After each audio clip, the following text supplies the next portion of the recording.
waxaana wanaagsan asxaabteeda qaaliga waa markale barnaamijyadeennii waxaan idin tusayaa qaabka whatsappka loogu soo dejiyo kombiyuutarka waxay soo weydiiyey wiil asxaabteena ka mid ah markaas barnaamijka kombiyuutarada waxay leeyihiin barnaamij u gaara oo sida mobilka oo kale sida play storeka ama se app storeka looga soo dejiyo applicationada isla laptopada windowska way leeyihiin kuwa kale maacuna way leeyihiin iminka tusaale ahaan waxaad ka helaysaa windowska app kale wax laga soo dejiyo microsoft store baa la yidhaahdaa halkan ayaad imanaysaan microsoft store waa ka xaggaa sare yimaaday applicationkaas wax kasta waad kasoo dejisan karaysaa markaas halkan aad click leedahay markaad click dhahdaan halkaas in yar baad sugaysaan intuu khadku idin soo kacayo kombiyuutarka khadkii aad ka isticmaalaysaan aad u fiican yahay waxaan rajeynayaa inuu degdeg markiiba uu idinku soo kacayo hadduu yar culus yahay laga yaabaa inuu idinku yar daaho waa laga yaabaa markuu sidaas ugu soo kaco haddii email uuna ku jirin iminka tusaale kayga halkaas email baa ku jira email hadduuna lahayn email baad gelinaysaan sign in baad leedihiin gmail ama hotmail midkaad emailka isticmaashaan ayaad gelinaysaan si aad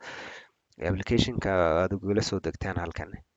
applicationo badan oo free baa ku jira oo idin anfacaya markaas emailka anigu ugu jira saas darteed iminka tusaale waxaan raadinaynaaba whatsapp han dhahno halkan ayaan ku qoranaa whatsapp halkaas waa ka nooga soo baxay click ayaan leenahay click markaan dhahno kadib intuu noo soo kacay waan iska sugaynaa get ama install buu ku odhanaya labada midkood get hadduu ku idhaahdo get baad click leediin kadib install baad dhahaysaan hadduu install idiin soo saaro install kaliyaad dhahaysaan install baad click dhahaysaan markaas kadib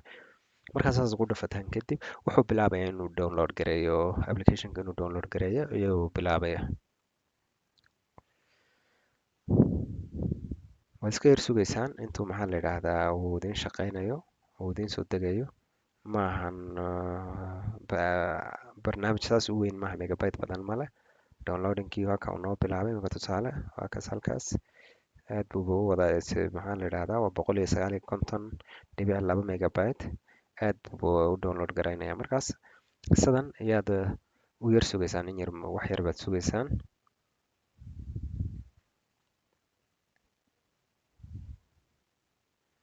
aad yar sugaysaan saas installing waa kale uu install garaynaya installing buri complete buri markuu complete saas u dhahay kadib open iyuu soo saaray open taad click leedihiin markaad open click dhahdaan kadib waxaa soo kacaya maxaa la yidhaahdaa waxaa soo kacayo appkii whatsappkii baa soo kacaya applicationka waa soo kacay markaas isagaa ku hagaya marka koobaad wuxuu ku leeyahay whatsappkaaga mobilekaaga fur kadib menuga tag settingka sii gal kadib link devices dooro ku leeyahay tab link devices halka ku qorantay aad kala leediin maxaa la yidhahdaa QR code-kan iyo hadda scan garaynaysa iminka tusaale halkan baan maxaa la yidhahdaa kaygan ayaan idinku tusaya QR code-kiis waa kan QR-ka markaan maxaa la yidhahdaa aad furtaan QR-ka sidaas isagoo idinku furan yahay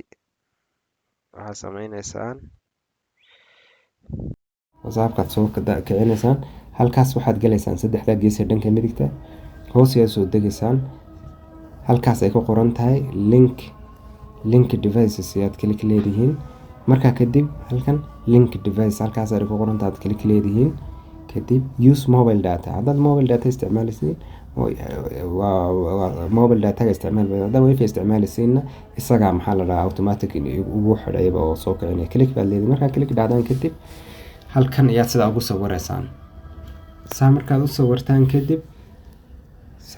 sawirtaan kadib wuxuu bilaabayaa inuu daatahaagii xogtaadii inuu halkan keeno computerka keeno ayuu bilaabayaa bay ka dhigan tahay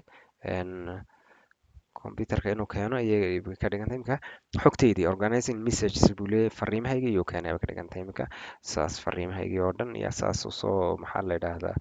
yaa usoo baxaayo kadib saas ayaa loo isticmaala markaad ka baxaysa halkaas baad imanaysaa markaad ka dhamaysatay kadib halkaas imanaysaa halkan baad horta galaysaa inuu kuu soo dego in kale waxaad ku garanaysaa marka halkan settingka aad furtaan waa ka halkaa yaal kadib halkan si aad usoo dhigataan right click yaad leedihiin pen yaad leedihiin iyagu qaba halkan task barka iisoo dhig baad star barka halkan iisoo dhig baad leedihiin markaa saas ugu samaysan karaysaan waxaan malaynayaa inaad aad u fahamteen markaa ka baxaysaan halkan yar baad galaysaan log out baad leedihiin saas iyo log out uga dhahaysaan waad uga baxi karaysaan bay ka dhigan tahay inaad fahamteen baan rajeynaya asxaabteeda qaaliga mar waxaan idin leeyahay meel walba gobol aad joogtaan khayr iyo wanaag baan idin rajeynaya dhammaantiin aad iyo aad baad mahadsantihiin haddii aad barnaamijkan aad ka heshaan waad soo follow garaynaysaan